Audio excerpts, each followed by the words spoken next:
নমস্কার বন্ধুরা, আপনারা দেখছেন পূজা স্পেশাল রান্নাঘর।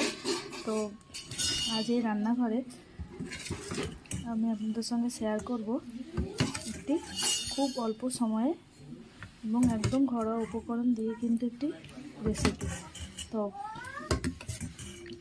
খাসি মাংস একদম পাতলা ঝোল, কোনো রকম বেশি মশলা ছাড়া আজ আমি আপনাদের সঙ্গে এরকম একটা পাতলা ঝোল শেয়ার করে দেখাবো। তো চলুন বন্ধুরা, ভিডিওটি স্কিপ না করে একদম শেষ পর্যন্ত দেখতে থাকুন। একদম অল্প সময়ে এবং বাড়িতে থাকা উপকরণ দিয়েই কিন্তু করতে পারবেন। তো চলুন বন্ধুরা, ভিডিওটি স্কিপ না করে একদম শেষ পর্যন্ত দেখতে থাকুন। খুব অল্প সময়ে কিন্তু এটি বানিয়ে নেওয়া যাবে, একদম অল্প সময়ে।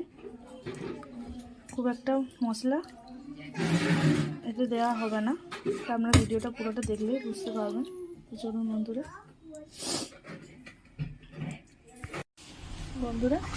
তো প্রথমে মাটনটা আমি ভালোভাবে ধুয়ে নিয়েছি, একদম পরিষ্কার করে ধুয়ে নিয়েছি। এই দেখুন, এরকম পিসগুলো কিন্তু রয়েছে মাঝারি। তো এখানে আমি একটু নুন হলুদ দিয়ে দেবো।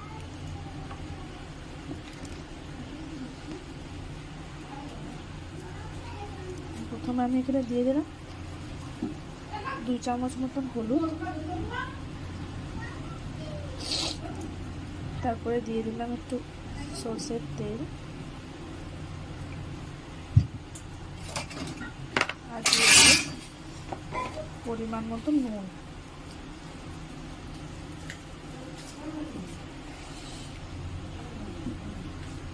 নুনটা আমি পরিমাণ মতন দিয়ে দিলাম, দিয়ে খুব ভালো করে মাখিয়ে নেব। নুন হলুদটা মাখিয়ে আমি বেশ 8 ঘন্টা 40 মিনিট রেখে দেবো। তাতে করে কিন্তু মাংসটা অনেকটা নরমও হবে আর নুনটা অনেকটা মাটনের মধ্যে ঢুকেও যাবে। তবে এটা আমি 8 ঘন্টা থেকে 45 মিনিট কিন্তু এইভাবে রেখে দেবো। উপর নিচ করে খুব ভালো করে কিন্তু মাখিয়ে নিতে হবে।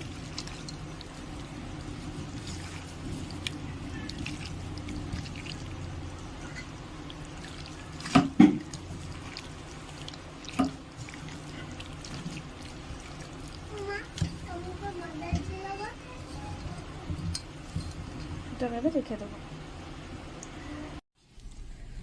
এই দেখুন বন্ধুরা, এখানে এটা 8 ঘন্টা এটা মাখিয়ে রেখেছি। এবার এইদিকে আমি কড়াই বসিয়ে দিয়েছি। কড়াইতে আমি এবার দিয়ে দেবো তেল, সর্ষের তেল দিয়ে দিলাম কড়াইতে।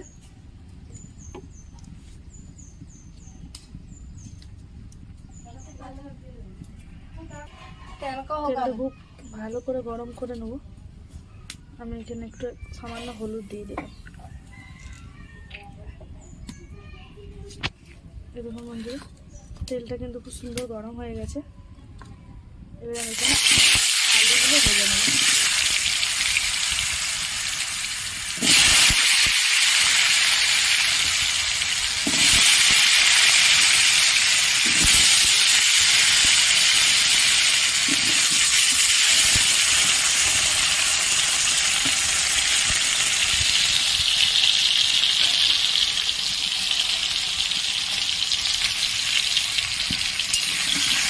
একদম লাল লাল করে আলুগুলো কিন্তু ভেজে নেব।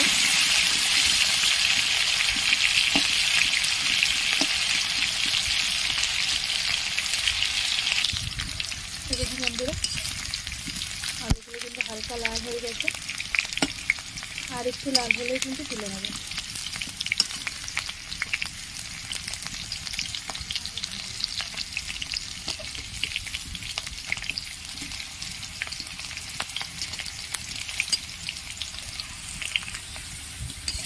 দেখুন বন্ধুরা, আলুগুলো কিন্তু একদম লাল লাল করে ভাজা হয়ে গেছে।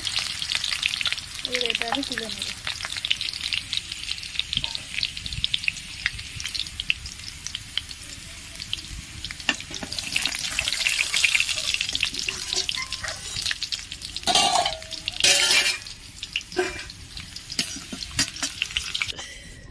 দেখুন বন্ধুরা, আলুগুলোকে ভেজে কিন্তু তুলে নিয়েছি। এবার কড়াইতে আমি আরেকটু তেল দিয়ে দিলাম, সরষের তেল দিয়ে দিলাম। তেলটা খুব ভালো করে গরম করে নেব।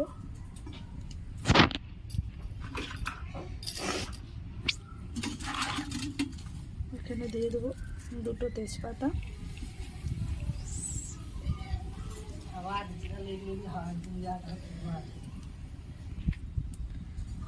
আর দিয়ে দিলাম দুটো শুকনো লঙ্কা।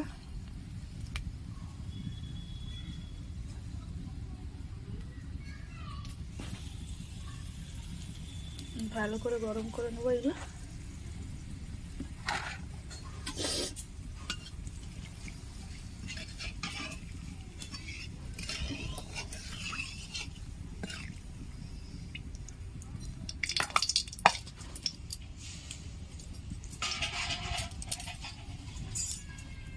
এবার আমি দিয়ে দিলাম পেঁয়াজ কুচি।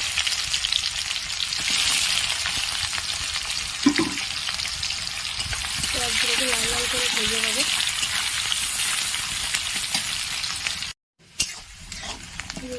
পেঁয়াজটা কিন্তু একদম হালকা লাল হয়ে গেছে। এবার আমি এখানে আদা রসুন বাটাটা দিয়ে দেবো।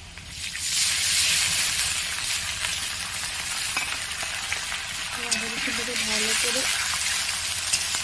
কষিয়ে নেবো, যাতে আদা রসুনের কাঁচা গন্ধটা না থাকে।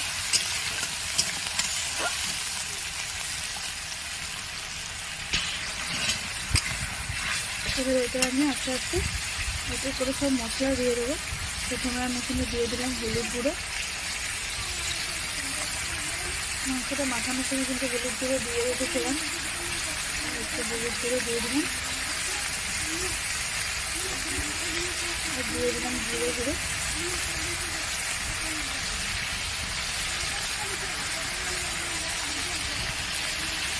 আর দিয়ে দেবো লঙ্কার গুঁড়ো।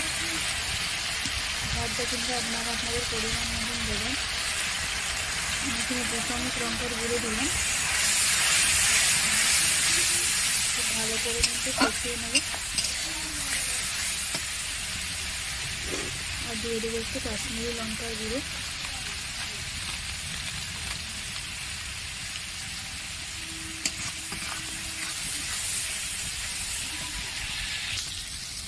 বন্ধুরা, মশলাটা কিন্তু একদম কষানো হয়ে গেছে।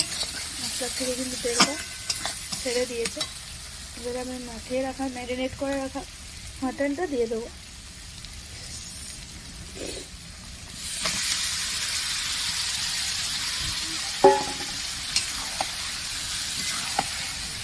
একদম কিন্তু লাল লাল ঝোল হবে, পাতলা আলু দিয়ে।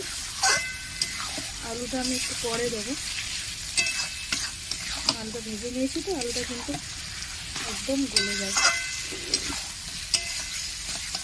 কিন্তু খুব ভালো করে কষিয়ে নেব।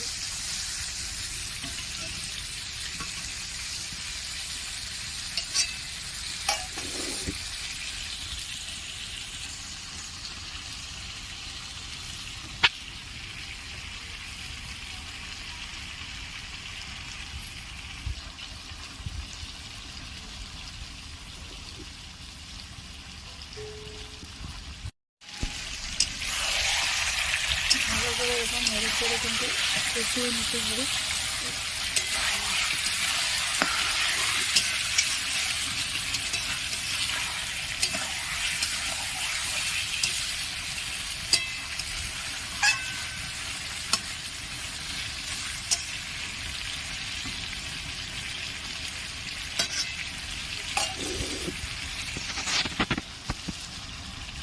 একদম ঘরোয়া পদ্ধতিতে, বেশি কোনো রকম এক্সট্রা মশলা দিয়ে কিন্তু নয়, একদম ঘরোয়া পদ্ধতিতে হবে। বন্ধুরা, অনেকটা কষানো হয়ে এসেছে। আর একটু কিন্তু খুব ভালো করে কষিয়ে নেবে। আমি কিন্তু আলুগুলো এখনও দিইনি।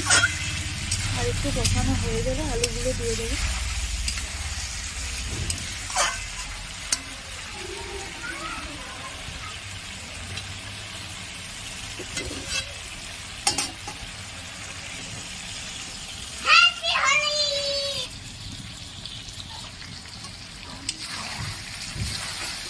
একটু নেড়ে কিন্তু ওরা আলুগুলো দিয়ে দেবো।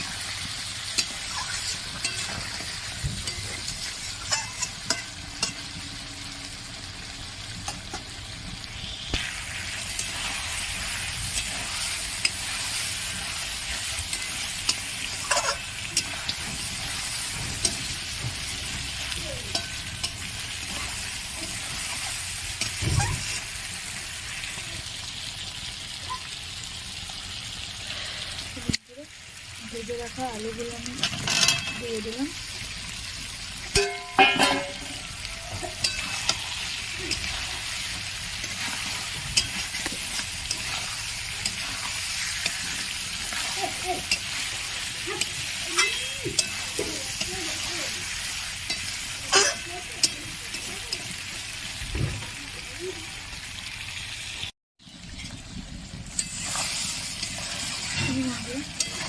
কষানো কিন্তু হয়ে গেছে, এবারে আমি পরিমাণ মতো জল দিয়ে দেবো।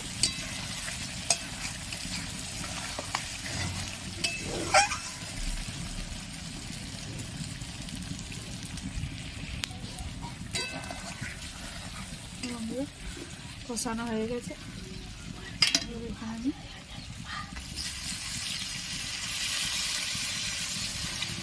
জল দিয়ে দিলাম।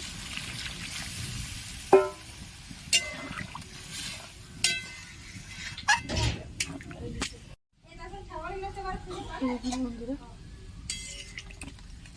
জল দিয়ে দিয়েছি, খুব ভালো করে ফুটিয়ে নেব। হালকা ঢাকা দিয়ে দিলাম।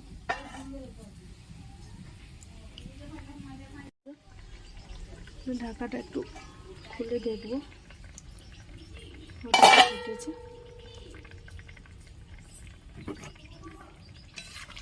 খুব সুন্দর কিন্তু ফুটে গেছে।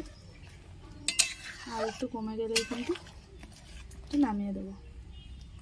আর একটু ঝোলটা কমে গেলে নামিয়ে দেবো। এরকম বন্ধুরা একদম কিন্তু লাল লাল ঝোল রেডি, একবারে পাতলা ঝোল। এটা আমি নামিয়ে নেব। একদম কিন্তু লাল লাল পাতলা ঝোল। এভাবে আপনারা বাড়িতে বানাবেন, দেখবেন একদম দারুণ হবে টেস্ট। এই দেখুন বন্ধুরা, এটা আমি নামিয়ে নিয়েছি। একদম কিন্তু লাল লাল ঝোল হয়েছে, পাতলা। তো বন্ধুরা ভিডিওটি যদি ভালো লেগে থাকে অতি অবশ্যই লাইক কমেন্ট শেয়ার করতে কিন্তু একদম ভুলবেন না। খুব সুন্দর একটি দারুণ টেস্ট। বন্ধুরা সুস্থ থাকবেন, ভালো থাকবেন, দেখা হচ্ছে আবার নেক্সট ভিডিওতে।